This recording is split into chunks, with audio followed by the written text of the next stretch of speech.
sur la plateforme apprendreenligne.com, plateforme de soutien à l'éducation.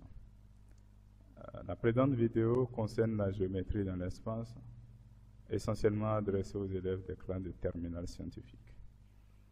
Dans cet épisode, nous allons parler de la géométrie dans l'espace, comme annoncé précédemment, et nous allons aborder les points ci-dessous, 4 points. Dans un premier temps, nous allons revenir sur les notions de points et de vecteurs. Et par la suite, nous allons parler des droites, ensuite parler des plans et aborder quelques notions relatives aux distances. Alors, avant de venir sur le contenu, l'essentiel, avant de parler des points par exemple, il est essentiel de revenir sur le concept d'espace. Nous avons parlé de géométrie dans l'espace, donc il serait intéressant de revenir sur le concept d'espace. L'espace, par définition, est indéfini. Mais lorsque nous voulons faire une étude de géométrie, nous ne pouvons pas effectuer une étude dans un milieu indéfini, dans un espace indéfini. Donc, le plus souvent, pour avoir une idée claire de ce dont nous parlons et de ce que nous faisons, nous pouvons considérer l'espace comme étant un milieu beaucoup plus restreint et non un milieu indéfini. De ce fait, une salle, par exemple, peut être considérée comme une représentation de l'espace, et là-dedans, nous pouvons donc mener un certain nombre d'études. Nous pouvons donc pour ainsi considérer l'espace de travail, ou bien l'espace d'études, comme une salle, comme la salle d'études, ou bien une salle, n'importe quelle salle, la salle de classe, etc. Et là-dedans, nous allons mener notre étude. Une fois l'espace, l'idée de l'espace clarifiée, nous allons aborder ce que c'est qu'un repère ou une base. Parce que nous ne pouvons pas mener une étude dans l'espace, même si nous avons dit à l'espace, sans mener l'espace d'un repère. Pourquoi? Simplement parce que lorsque nous prenons un repère donné, et que nous faisons les études, et que nous changeons de repère, et que nous faisons les mêmes études, nous obtenons des résultats différents. Raison pour laquelle, pour une certaine harmonisation, c'est essentiel de mener l'espace d'un repère. Mais en ce qui concerne tous les élèves que vous êtes, ce n'est pas à vous de vous inquiéter sur quel repère choisir, quel repère ne pas choisir. L'exercice par défaut vous donne un repère et c'est dans ce repère que tout le monde fait le travail. Et le repère étant commun pour tout le monde est censé, dans un certain nombre de conditions, avoir les mêmes résultats. Donc là, maintenant, nous supposons que nous avons l'espace, comme un milieu, une salle de classe par exemple, et que nous munissons l'espace d'un repère de l'espace. Une fois le repère de l'espace obtenu, nous sommes capables de produire des objets géométriques comme des points. C'est quoi un point alors? Le point, c'est le plus petit élément, et là, vous pouvez lire dans la définition, que le point, c'est le plus petit élément que vous pouvez trouver dans l'espace. C'est ce qu'il y a de plus petit que vous pouvez trouver dans l'espace. C'est un point. Alors, dans l'espace, lorsque nous avons l'espace et que nous munissons l'espace d'un repère, un point est le plus souvent obtenu, un point est ciblé grâce à ses coordonnées dans l'espace. Abscisse, ordonnée et côte. Mais la raison pour laquelle je parle des points ici maintenant dans l'espace, c'est pourquoi? C'est parce qu'il y a lieu de comprendre que dans l'espace, et cela est important, un point peut être fixe ou non. C'est vraiment important d'avoir cela clairement dans l'esprit. Un point peut être fixe ou non. Alors, c'est quoi un point fixe? Lorsque dans l'espace, un point est fixe, et je suppose que l'espace a un repère, lorsqu'un point est fixe, je peux appréhender ce point grâce à ses coordonnées qui sont des constantes. Lorsque ici, par exemple, je prends un point A, et je dis A a pour coordonnées 1, 2 et 3. L'abscisse de A est fixe, c'est une constante et c'est 1. L'ordonnée de A est une constante et c'est 2. La côte de A est une constante et c'est 3. Dans ce cas, je dirais que le point A est un point fixe. Quand je prends un autre point, le point B ici, l'abscisse moins 2, d'ordonnée moins 5 et de côte moins 7. L'abscisse, l'ordonnée et la côte du point B sont des constantes. Alors le point B est un point fixe. Par contre, lorsque je prends un autre point, je peux l'appeler M, je peux l'appeler, ici je l'ai appelé C par exemple. Lorsque je prends ce point C de coordonnées T plus 1, et tout le monde peut constater l'abscisse est en vert, T plus 1, l'ordonnée 2T, la côte 3T moins 2. Et je dis que le T qui est dedans est un paramètre réel. Tout le monde constate que ici, je ne peux pas dire que c'est un point fixe. Pourquoi? Simplement parce que si je dis t c'est un nombre réel, t peut prendre n'importe quelle valeur dans R. Si t prenait la valeur 0 par exemple, le point C aurait désormais pour coordonnées fixes, c'est-à-dire pour coordonner simplement 1, si on remplace t par 0, 0 plus 1, ça fait 1, 0 et moins 2. Donc le C va se positionner sur le point fixe de coordonnées 1, 0, moins 2. Mais ça, c'est si je prends t égale à 0. Si je prends t égale à 1, le C se positionnerait en position fixe de coordonnées 2, 2 et 1. C'est-à-dire que je prends t égale à 1, je remplace t par 1, j'obtiens 2, 2 et 1. Donc, si je prends t égale à moins 2 encore, comme exemple, j'aurai plutôt C de coordonnées moins 1, moins 4, et tout le monde peut constater si je fais 2 fois moins 2, j'obtiens moins 4. Et ici, j'aurai moins 2 fois 3, qui est moins 6, moins 2 ensuite, ça fait moins 8. Donc, C aura pour coordonnées moins 4, et moins 1, moins 4, moins 8. Alors, vous constatez clairement avec moi que, au fur et à mesure que les valeurs du paramètre T changent, les coordonnées du point C changent. Donc, C n'est plus un point fixe. C'est clair. C devient un point variable. Donc, comme je le disais tantôt, le point peut être fixe, le point peut ne pas être fixe et être un point variable. Alors, les valeurs que j'ai obtenues ici, donc comme je le disais, le point peut être fixe ou non. Donc, ça peut être un point variable. Ici, c'est un point variable. Alors, donc, je suppose donc que vous avez compris que dans l'espace, vous devez vous attendre à ce qu'un point soit fixe ou non. Alors, le point C que j'ai fabriqué ici, T plus 1, 2, T, 3, T moins 2, pour certaines personnes, ça va éveiller déjà un certain nombre de choses en eux. Ils vont se dire, ah, ça signifie quelque chose. Nous allons voir ça un peu plus loin, ce que ça signifie. Parce que cela a un sens, les points variables. Alors, une fois le point obtenu, qu'est-ce que nous pouvons faire avec un point lorsque nous sommes dans l'espace? Que peut-on faire avec un point? Vous savez avec moi qu'avec deux points déjà distincts, je peux former un vecteur ou deux. Et lorsque j'ai 3 points, que les points sont non alignés, je peux avoir un triangle. Lorsque j'ai 4 points, lorsque les points sont coplanaires, j'obtiendrai dans ce cas un quadrilatère. Si les points sont non coplanaires, j'obtiendrai un tétraèdre. Donc, avec des points, un ensemble de points, si tu as une même distance d'un autre point fixe, je peux avoir des cercles, sinon un cercle, ainsi de suite. Donc, vous voyez que dans l'espace, avec un point, on fabrique aussi d'autres objets. Donc, venons maintenant au vecteur. De façon générale, il faut comprendre qu'un vecteur, c'est une grandeur géométrique, un objet géométrique, qui est essentiellement caractérisé par sa direction, son sens et sa norme. C'est les 3 éléments les plus importants qui caractérisent un vecteur. La direction, le sens et la norme. Alors, lorsque nous sommes dans l'espace, un vecteur dans l'espace, c'est quoi? Alors, par définition axiomatique, il y a ce qu'on appelle l'axiomatique de la définition de vecteur. La définition axiomatique vous fera dire quoi? Que le vecteur, c'est simplement un élément d'un espace vectoriel. Donc, comme le dit ici ma définition, un vecteur est un élément d'un espace vectoriel. Et considérant cette définition de vecteur, c'est elle qui nous permettra de voir qu'est-ce que nous pouvons donc faire avec un vecteur. Étant un élément d'un espace vectoriel, comme nous venons de le dire, un vecteur étant un élément d'un espace vectoriel, cela permet d'office de faire des opérations d'addition, mais aussi des opérations de produit. Donc, la définition est donnée.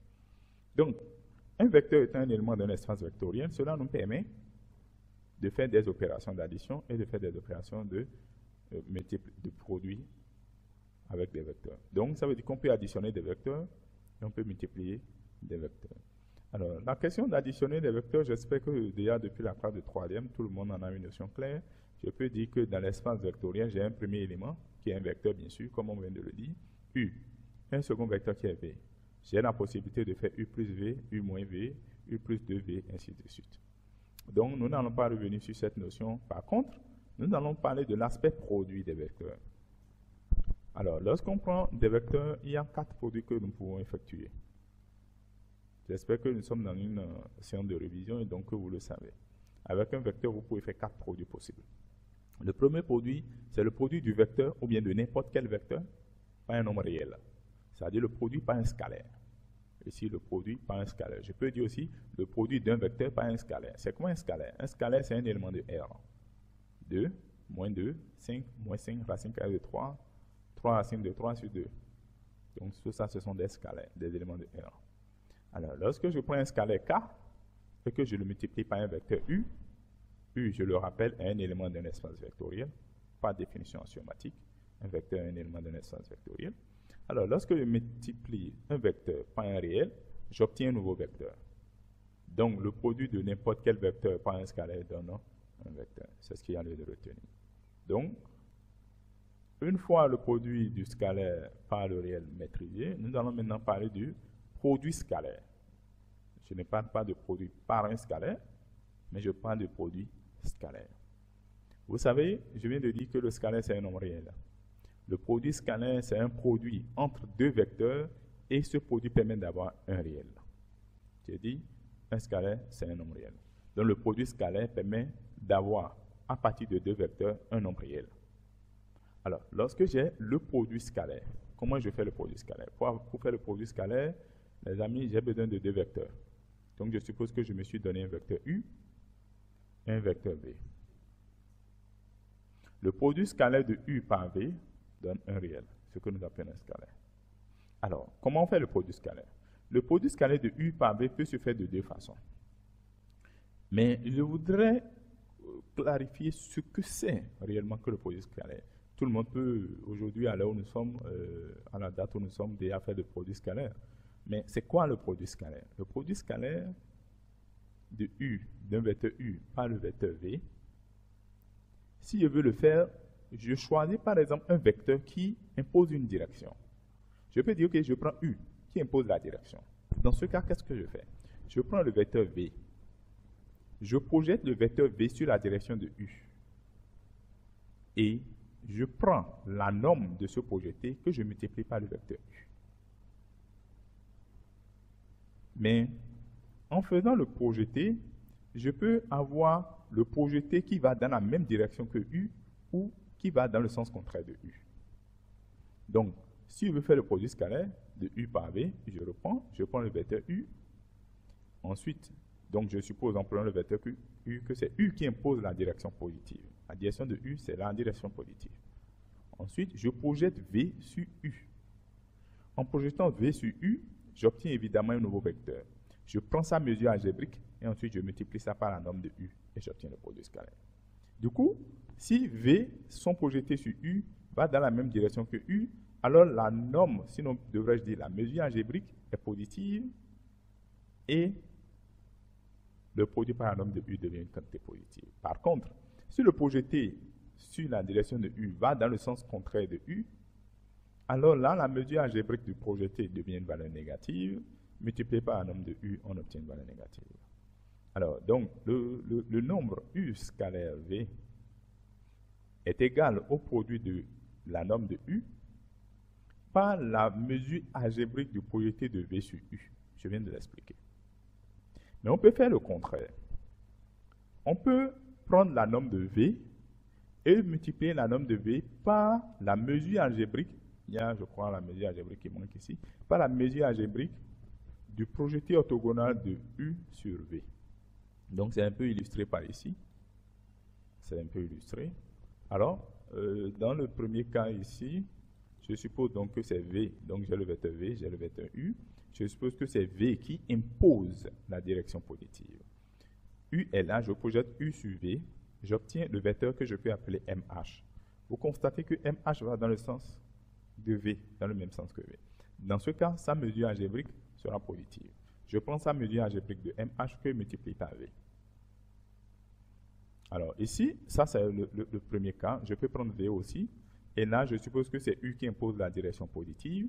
Je projette V sur la direction de U, j'obtiens MK. Et je prends la mesure algébrique de MK que je multiplie par la norme de V. Donc c'est un peu ça. Donc U scalaire V est égal à la norme de V multiplié par MH ou norme de U multiplié par MK. Ce qu'il faut retenir, c'est que lorsque deux vecteurs sont orthogonaux, le produit scalaire s'annule. Et si le produit scalaire s'annule, ça veut dire que les vecteurs considérés sont orthogonaux. Donc il faut retenir que deux vecteurs sont, lorsqu'on a deux vecteurs non nuls, le produit scalaire U de U par V est égal à 0 si et seulement si V et U sont orthogonaux. Donc, deux vecteurs non nuls U et V sont orthogonaux si et seulement si U scalaire V est égal à 0. Ce qui veut dire que si U scalaire V est égal à 0, je peux dire que les vecteurs considérés, c'est-à-dire U et V, sont aussi orthogonaux. Alors, venons-en au produit vectoriel, qui est le troisième produit possible. Le produit vectoriel, c'est quoi? Le produit vectoriel, c'est une opération qui permet d'avoir, à partir de deux vecteurs, un troisième vecteur, mais qui a un certain nombre de propriétés, un certain nombre de caractéristiques. Alors, par définition, le produit vectoriel de deux vecteurs non nuls U et V, donc U vectoriel V, est une opération qui permet d'avoir à partir de U et V un troisième vecteur, comme je le dis. Alors, la façon dont il faut faire le produit vectoriel, ce n'est pas encore de ça que je vais parler, mais je veux parler des propriétés du produit vectoriel. Si je fais le produit vectoriel de deux vecteurs U et V, et qu'un des deux vecteurs est nul, alors le produit vectoriel est évidemment nul. Mais si les deux vecteurs sont collinéaires, le produit vectoriel aussi est nul. C'est ce qu'il faut retenir d'abord. Le vecteur nul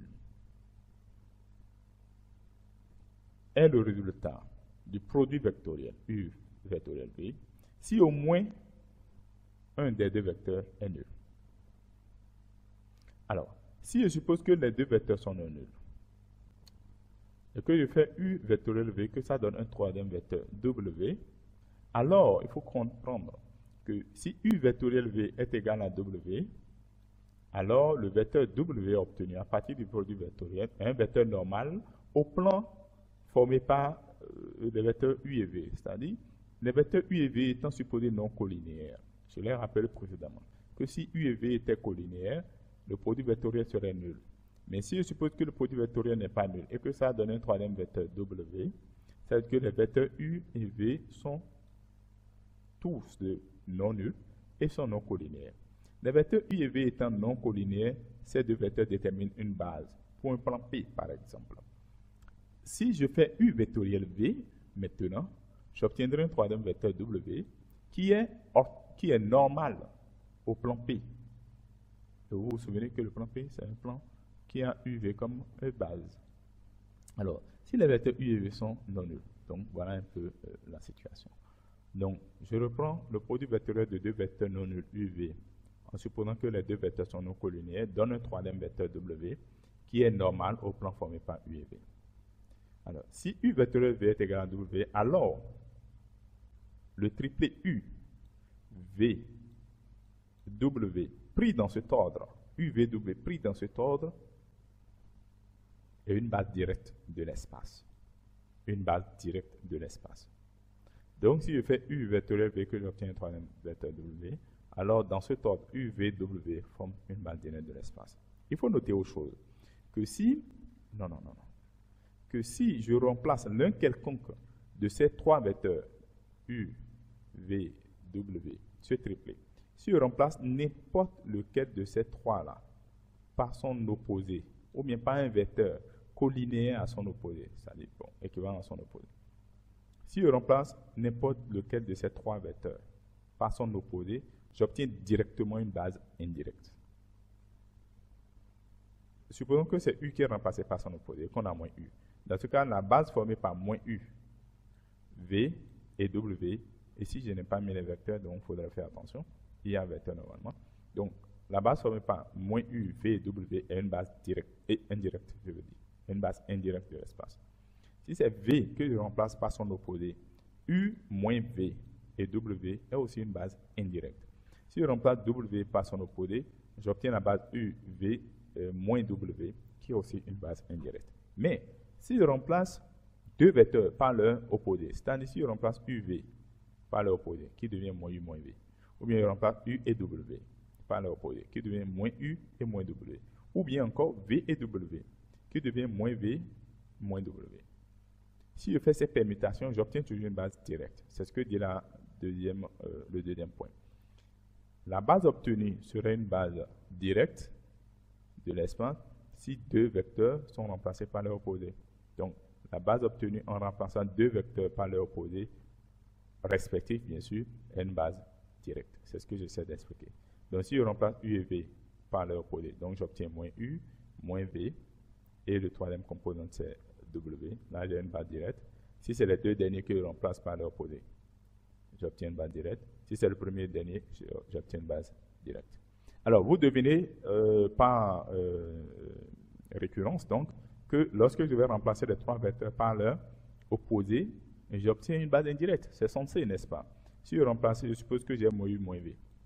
Avec W, normalement, ça fait une base directe, mais puisque j'ai pris moins W, d'office, j'obtiens une base indirecte. Donc, c'est une conséquence du premier et du deuxième point combiné. Donc, vous retenez que lorsque vous avez une base directe, vous pouvez, à partir de la base directe, fabriquer d'autres bases indirectes, ainsi de suite. Alors, on va évoluer rapidement. Alors, donc voilà un peu une représentation ici du produit vectoriel de deux vecteurs UV. J'espère que tout le monde en a connaissance. Je suppose que j'ai un vecteur U et un vecteur V. Si je fais U vectoriel V, j'obtiens ce troisième vecteur vertical qui est rouge, qui est normal au plan formé par les deux vecteurs. C'est ce qui est le plus important. Donc, il faut retenir, donc, chers amis, que lorsque j'ai deux vecteurs U et V, la norme, et là il faut le retenir, la norme de U vectoriel V est quoi? Est interprétée comme étant l'un du parallélogramme formé à partir des vecteurs considérés. Donc là, j'ai U vecteur, V vecteur, je peux avoir un parallélogramme.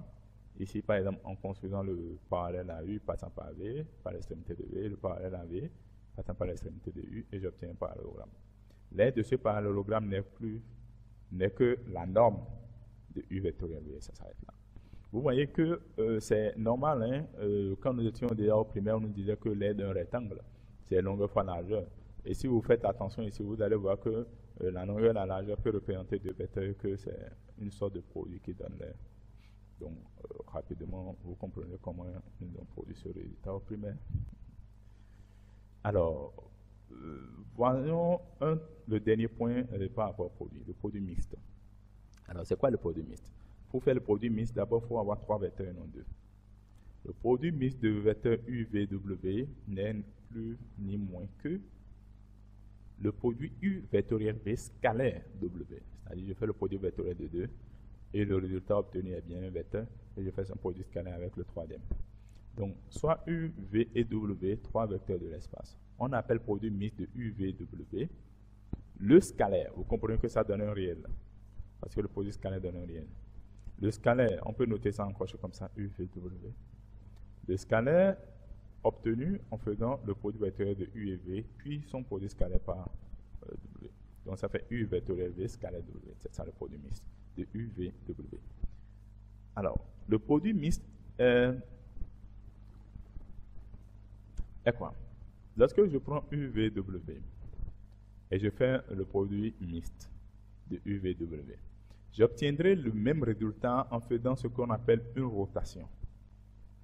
Alors, je vais rapidement m'expliquer sur ce point-là. Je vais rapidement m'expliquer. Je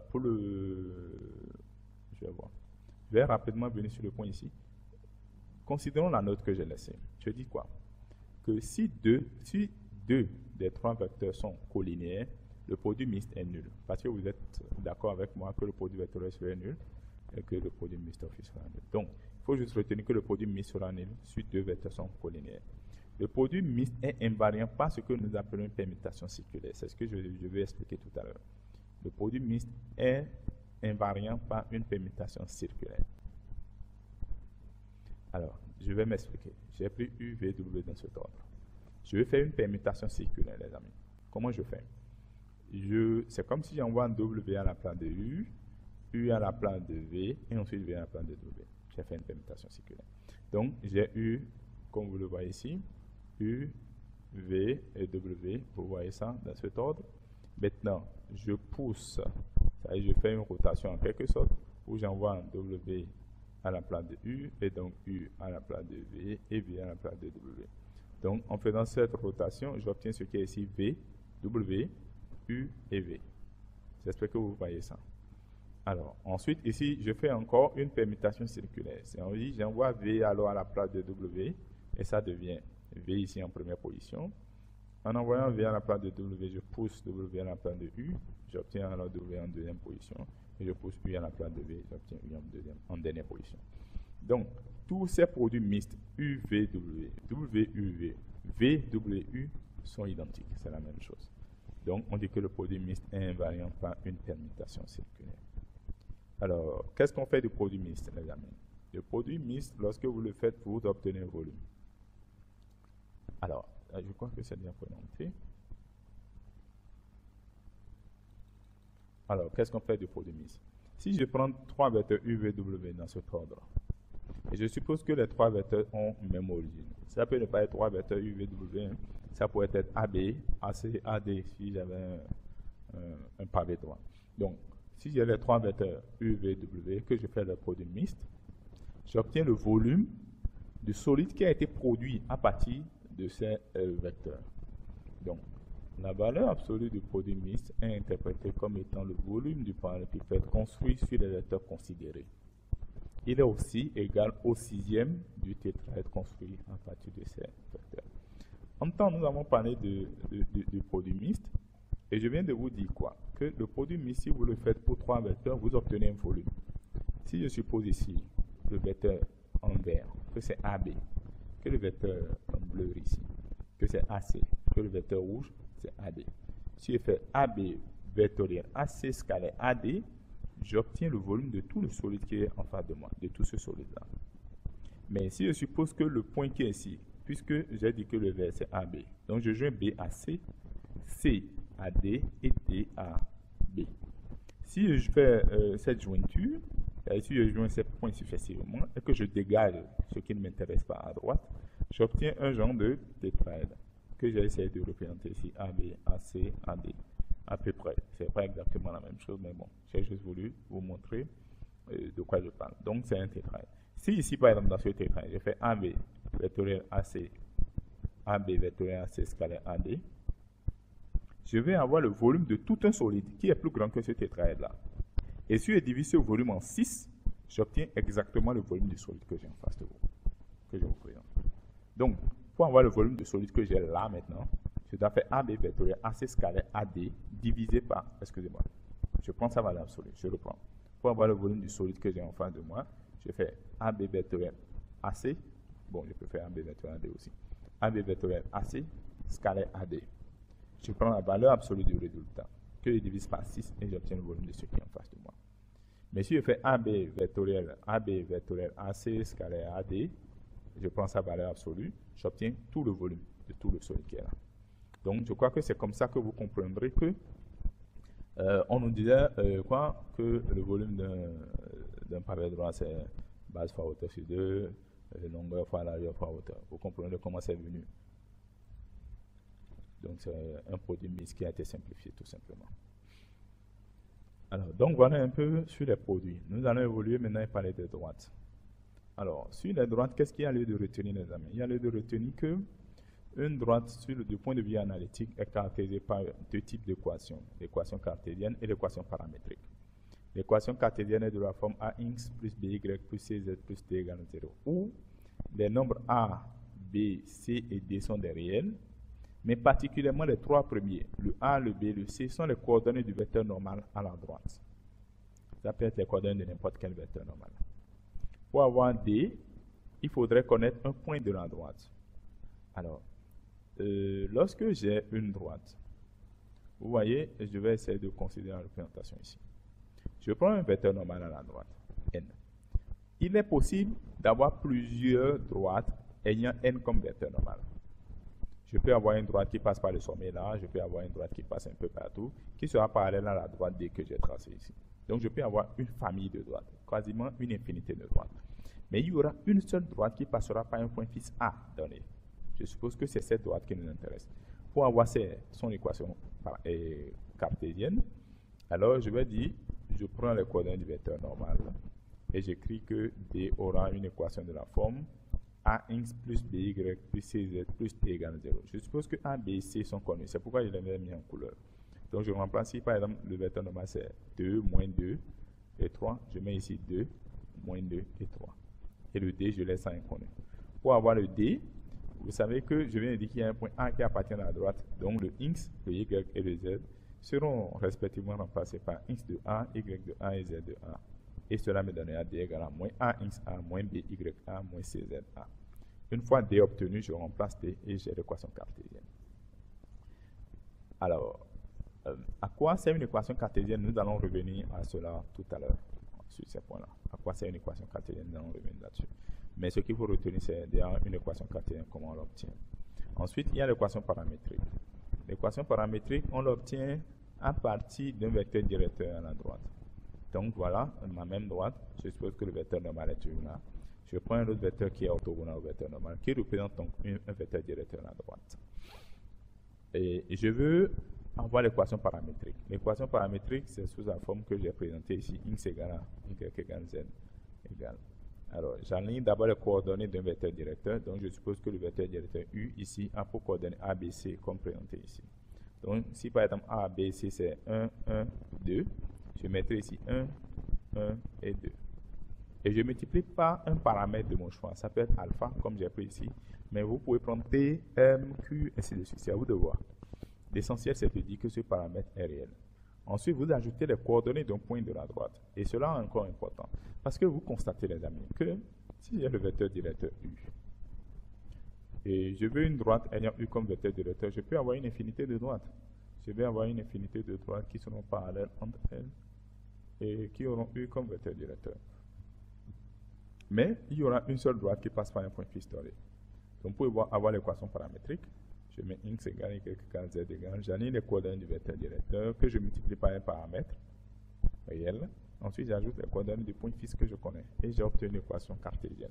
Alors, comment cela est obtenu? Je crois que c'est déjà démontré en classe. Mais si déjà on ces problèmes, on verra ça dans une vidéo ou bien dans un autre épisode. Maintenant, à quoi sert, comme je le disais, une équation cartésienne? À quoi sert une équation paramétrique? L'équation, supposons, les amis, que je vous demande, ok, voilà ici, je vous pose une question. Trouvez-moi, je vous donne une droite D, l'équation 2x plus 3y moins 5z plus 3 égale 0. Je vous dis, produisez-moi deux points appartenant à cette droite-là. Si je vous pose une question, vous allez vraiment réfléchir et vous demander comment il faut procéder. Est-ce qu'il faut donner à x une valeur, à y une valeur, trouver la valeur correspondante pour z? Déjà, on réfléchit. Mais je vais vous dire clairement quelque chose, très rapidement. C'est que l'équation cartésienne ne vous permet pas de produire des points d'une droite. Ce que j'ai demandé, c'est les points de la droite. Mais l'équation cartésienne, ce n'est pas réellement ça, sa fonction. Ce n'est pas à ça que ça sert. À quoi ça sert alors? Ça permet de savoir si un point appartient ou non à une droite, simplement. Quand je prends un point G, je vous dis, vérifiez si G appartient à la droite. Vous n'avez qu'à remplacer x par 1, y par moins 1, et z par moins et par 2, et vous vérifiez si ça donne 0 ou pas. Si ça donne 0, le point appartient. Si ça ne donne pas, le point n'appartient pas, et vous constatez avec moi que si je prends G de coordonnées x égale à 1, y égale à moins 1, z égale à 2, en remplaçant 1 là, j'obtiens 2, en remplaçant moins 1, j'obtiens moins 3, 2 moins 3, ça fait moins 1. En remplaçant 2 ici, j'obtiens moins 10, moins 1 moins 10, ça fait moins 11, moins 11 plus 3, ça me donne moins 8, je crois. Et là, je n'ai pas 0. Donc, du moment où je n'ai pas 0, c'est-à-dire que ce point qui a pour soi donne 1, moins 1, 2 n'appartient pas à la droite. Par contre, essayons avec le point h de coordonnées 2, 1, 2. Si je remplace x par 2, j'obtiens 4, y par 1, j'obtiens 3, z par 2, j'obtiens moins 10.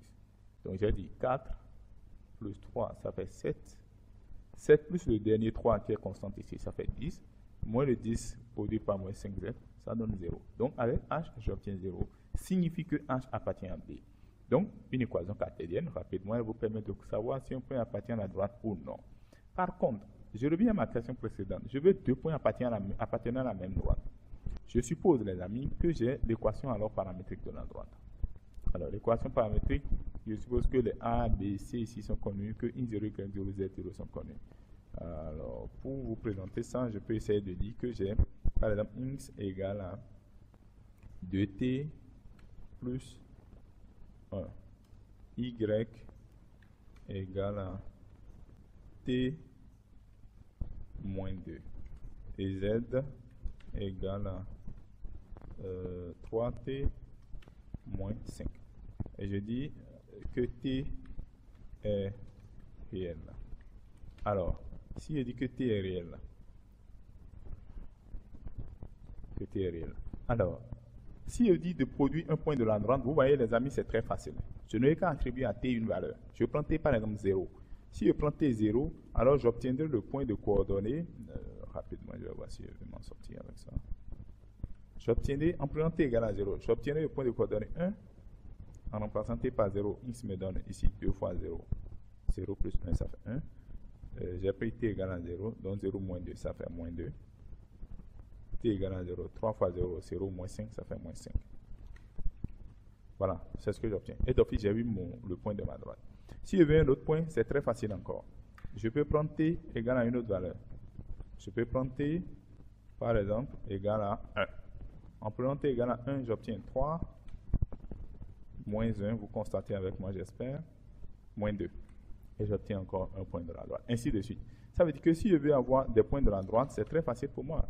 Je n'ai qu'à attribuer au paramètre t des valeurs et j'obtiens des points de la droite.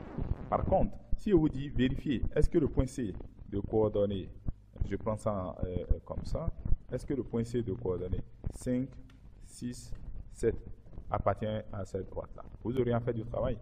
Vous allez remplacer x par 5 et voir le paramètre t combien ça donne, y par 6 et voir t combien ça donne, z par 7 et voir t combien ça donne. Pour voir est-ce que vous avez la même valeur de t. C'est beaucoup plus fastidieux. Si vous voulez vérifier qu'un point appartient à une droite, il faut trouver une équation cartésienne de la droite pour vérifier cela. Donc, ce que je vais vous montrer, c'est quoi? Avec une équation paramétrique, vous pouvez produire des points de la droite. Si vous en avez besoin, utilisez l'équation paramétrique. Si vous voulez vérifier qu'un point appartient ou non à une droite, utilisez l'équation cartésienne. Alors, les systèmes d'équations cartésiennes. Alors, avant de parler de système d'équations cartésiennes, je vais d'abord parler d'équations cartésiennes du plan. L'équation cartésienne d'un plan est exactement comme l'équation cartésienne d'une droite, sous la forme ax plus by plus cz plus t égale à 0. Et tout ce que nous avons dit précédemment est vérifié. Ayant ça là en connaissance, je peux dire que j'ai deux plans et que je prends un premier plan d'équation ax plus by plus cz plus t égale à 0. Un deuxième plan d'équation a'x plus b'y plus c'z plus t égale à 0. A'b', tout ça là, ce sont des réels. Alors, qu'est-ce que je dis?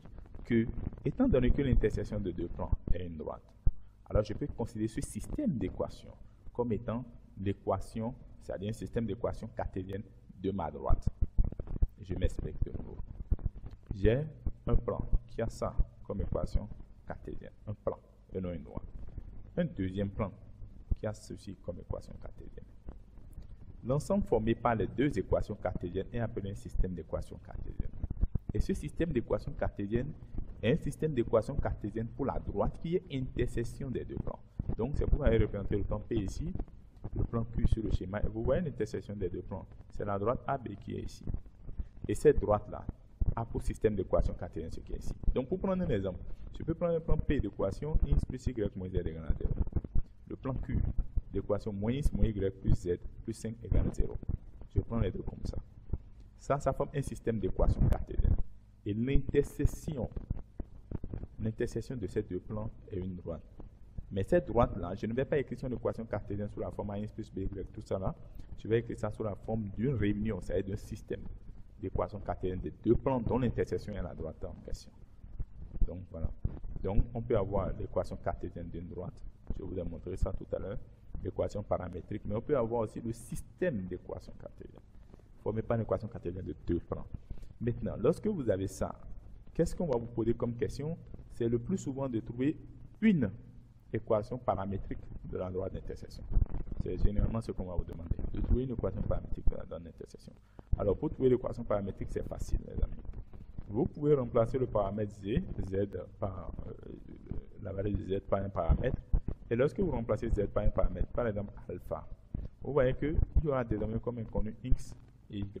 En haut, il y aura alpha ici qui est supposé connu. En bas aussi, il y aura x et y. Et il y aura ici alpha et 5 qui sont supposés connus. Vous résolvez l'équation, le système d'équations comme vous faites en classe de troisième. Et vous allez obtenir une équation paramétrique. Alors, ceux qui ont besoin d'une démonstration, j'espère qu'on verra ça prochainement. Mais je vais aussi vous donner des références à ça qui peuvent vous servir. Donc voilà un peu. Alors, j'ai parlé de l'équation cartésienne du plan. Je vais parler maintenant de l'équation paramétrique du plan. L'équation paramétrique du plan, pour l'avoir, il faut connaître deux vecteurs qui déterminent la base du plan. Donc, je suppose qu'il y a un premier vecteur U de coordonnées A, B, C.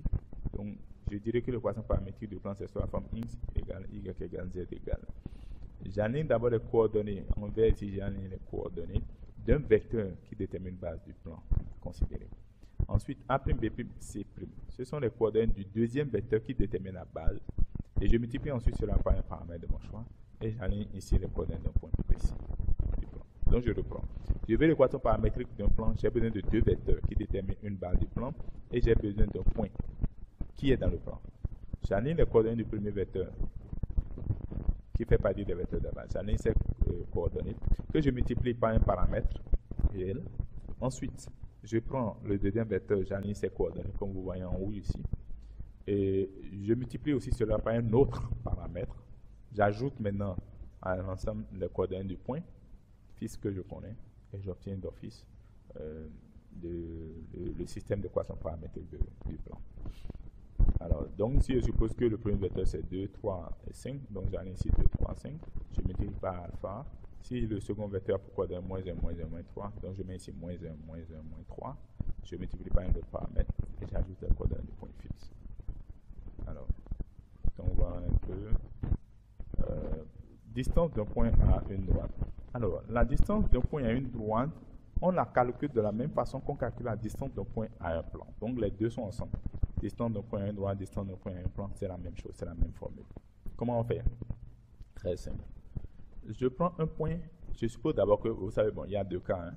Si le point appartient à la droite, ça c'est joli. Si le point A, par exemple, appartient à la droite, on me demande la distance du point A à la droite, c'est 0. Je ne calcule rien. Mais si le point n'appartient pas à la droite, ce que je dois faire, c'est quoi?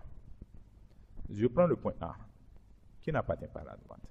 Avant de trouver la distance entre le point A et la droite T, j'aurai besoin éventuellement d'un point qui appartient à la droite et que je connais. Donc ici, je suppose que c'est le point M. Je vais prendre le vecteur AM. Et je vais faire AM scalaire N. Je prends sa valeur absolue que je divise par la norme de N et j'ai la distance. Donc, c'est ce qui est illustré ici. Non, pas ça. Donc, je veux calculer la distance du point A à la droite D. Donc, je suppose que je connais un point M de la droite. Donc, je vais faire AM scalaire N, comme vous lisez ici, AM scalaire N, sa valeur absolue divisée par la norme de N. Et j'obtiens directement la distance. Donc, si vous avez déjà un point de la droite et que vous connaissez aussi les coordonnées du point en question, ce qui est le cas, vous faites AM, je suppose que c'est un point A ici et que c'est un point M. Donc vous faites AM scalaire N sur nombre de N et vous avez la distance. C'est exactement la même chose si c'était le plan. Si c'était le plan, vous faites simplement A qui est le point. Je suppose que M est un point du plan et que N est un vecteur normal au plan. Vous faites aussi AM scalaire N divisé par la norme du vecteur N. Et c'est fini. Maintenant, ça c'est une méthode, c'est une approche. Je pense que c'est quand même plus simple et facile. Donc, ce qu'il faut faire, vous connaissez déjà les coordonnées du point en question, vous voulez calculer sa distance au point, que ce soit à une droite ou bien à un plan. Vous connaissez les coordonnées du point, vous cherchez simplement les coordonnées d'un autre point, de la droite ou du plan, et vous faites AM scalaire N sur nombre de N, N étant le vecteur normal, très simplement. Maintenant, des gens vont me poser la question, oui, ok, et si je ne connais pas un point de la droite ou bien un point du plan, c'est-à-dire, je connais les coordonnées du point A, on me dit de calculer la distance du point A au plan P, mais je ne connais pas un point du plan. C'est seulement l'équation cartésienne du plan que je connais. Oui, si vous connaissez seulement l'équation cartésienne du plan, vous pouvez établir l'équation cartésienne du plan en remplaçant x, y et z par l'abscisse du point en question. Donc, comme vous voulez ici la distance du point A, vous remplacez par x a, y a, z a. Vous calculez, ça vous donne un nombre, vous prenez sa valeur absolue, divisé par la norme de n. La norme de n, vous comprenez que c'est ici racine carrée de a carré plus b carré plus c carré, en supposant que n a pour coordonnées a, b, c. Donc, ce qui est au dominateur ici, c'est bien évidemment la norme de n. Le numérateur, ça correspond à la valeur absolue de n scalaire am. Donc, si vous ne connaissez pas un point ici maintenant, comme nous sommes dans le cas du plan, si vous ne connaissez pas un autre point du plan, vous pouvez directement aller avec l'équation cartésienne en remplaçant les x, y, z par les coordonnées du point en question. Vous prenez sa valeur absolue divisée par la norme. C'est la même chose pour une droite. Si c'est une droite, vous faites exactement la même chose. Vous prenez l'équation cartésienne de la droite. Donc ici, je suppose que vous connaissez l'équation cartésienne de la droite ici, que vous connaissez la norme, non, pas ça, que vous connaissez les coordonnées du point. Okay, vous voulez calculer la distance du point A à la droite D. Donc vous avez l'équation cartésienne et les coordonnées du point A. vous remplacez ici YZ respectivement par instant YA ZA. Vous prenez sa valeur absolue divisée par un nombre de vecteurs N et le jeu est joué. Donc, que ce soit distance de point à une droite ou distance de point à un plan, le procédé est pareil. Ou vous allez par la première méthode proposée, le produit scalaire, ou vous allez par le calcul avec l'équation cartésienne. Le choix vous est laissé. Ça dépend en fait du contexte. Mais il est bon de connaître les deux pour pouvoir l'utiliser en cas de besoin. Il faut donc retenir quoi? Que vous trouvez la distance d'un point à une droite, ou bien la distance d'un point à un plan, il faut juste connaître l'équation cartésienne de la droite, ou bien l'équation cartésienne du plan, et c'est bon. Mais si vous ne connaissez pas l'équation cartésienne, ne cherchez pas à établir l'équation cartésienne si vous ne connaissez pas. Cherchez à connaître simplement un point de la droite ou bien du plan, et allez avec cette méthode directement, n scalaire à n sur le nombre de n. C'est tout. Nous allons certainement illustrer ça dans les vidéos de TD et autres. Donc voilà un peu en synthèse ce qu'il y a de retenir. Donc on ne va pas revenir sur l'ensemble, mais vous comprenez qu'il faut bien retenir quoi? Que lorsque des vecteurs sont orthogonaux, le produit scalaire est nul. Lorsque des vecteurs sont collinéaires, le produit vectoriel est nul. On en a vu. Que la norme du produit vectoriel, c'est ici, que la norme du produit vectoriel, c'est l'aire du parallélogramme obtenu à partir des vecteurs. Il faut retenir le produit mixte. Que le produit mixte, sa valeur absolue, c'est un volume, c'est le volume de tout le solide. Que l'équation cartésienne est d'une certaine forme. À quoi sert l'équation cartésienne, l'équation paramétrique? Que avec